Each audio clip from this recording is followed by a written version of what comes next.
mga tindahan na mali umano ang handling sa mga frozen meat. At di naman nabigo ang mga otoridad. Pagkapasok pa lang sa lugar, tumambad na sa kanila ang mga produktong ito. So ito, improper ang handling ito. Violation po ito ng AO22 na kung saan ang produkto po ay hinahayaan nila na mato sa ambient temperature. Ayon sa NMIS, importante na laging nasa freezer ang mga ganitong klase ng produkto. Kundi man ay nasa enclosed na kwarto na may temperatura na 10 degrees pababa. Ito po ang karaniwang makikita natin pagka hinayaan natin magto ang produkto. Makikita natin may escape kumakatas siya. Nawawala yung sustansya. Nawawala ang sustansya. Kapansin-pansin din daw na di malinis ang mga pinagpapatungan ng mga panindang karne.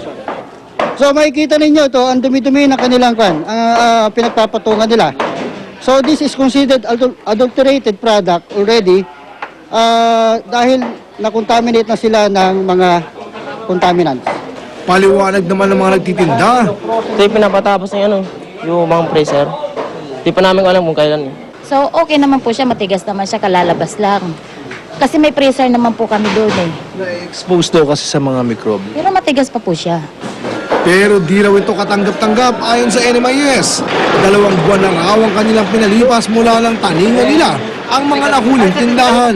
Aabot sa mahigit 100 kilo ng frozen meat ang nakumpiska ng NMIS.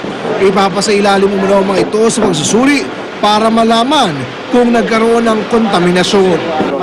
Ito ang balita sa Quezon City. Oscar Oida, reporting. Samantala, katakot-takot na panggigisa mula kay Senadora Miriam Santiago ang inabot ni DSWD Secretary Dinky Soliman nang sumalang sa pagdinig ng Commission on Appointments. Pero sa huli, hindi pa rin siya lumusot sa CA. Narito ang report ni June Veneracion. Are you running, Madam, for Senator in 2013? No, Your Honor. No, I am not running for 2013 or 2016 or any year for that matter for the Senate, Your Honor. Simula pa lang ng confirmation hearing, kinumpronta na ni Senador Miriam Defensor Santiago si Social Welfare Secretary Dinky Soliman.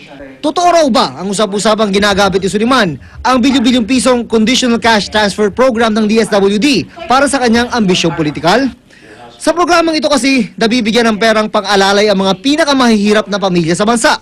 Nadamay din sa init ng ulo ni Santiago ang dating grupo ni Soliman na Black and White Movement. Wala raw karapatan ng grupong ito na magsabi kung ano ang tama o mali.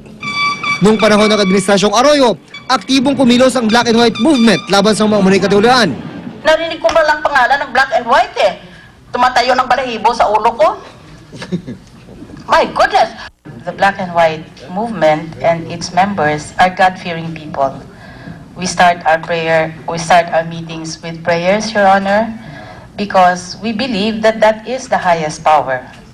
And that God is the one that sets the norm of what is good and evil. Who knows what God is? Who understands the mind of God? Who has a direct line to God so that he or she can ask God what is right or what is wrong? Pag sinabi mong Diyos at mali ang ginagawa ng iba ayon sa Diyos, ikaw ang nagsasalita para sa Diyos. I would like to see the appointment papers of the Black and White people from God, signed by God, appointing them, giving them powers of attorney. Ang panggigisa ni Santiago sa kalihim, naawi pa sa lecture sa theology, kung saan may masteral degree ang senadora. Pati tuloy mga kasamahan niya sa Commission on Appointments, napatanong na rin kay Santiago. You know, I've always wondered, Madam Senator, that in the English language, the word live, if it's spelled in reverse, is evil. Maybe there's an philosophical rationale for that, and that God, if it's spelled in reverse, is dog. This is my explanation about the superiority of women over men. When God created the universe according to the mythology of the first book of the Bible, of Genesis, that is now considered a myth after Vatican II.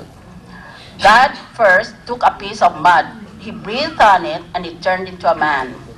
Then he took the rib of that man, he breathed on it, and it turned into a woman.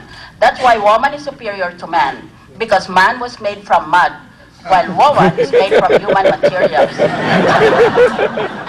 Nagkatawanan man, na-bypass pa rin ang appointment ni Suliman sa unang pagkakataon.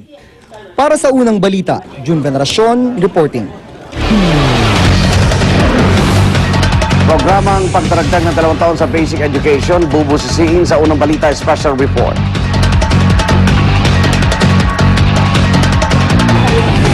Pag-ula ng mga bulalakaw, inabangan ng mga stargazer. Huwag pa uli, tutok lang sa unang balita.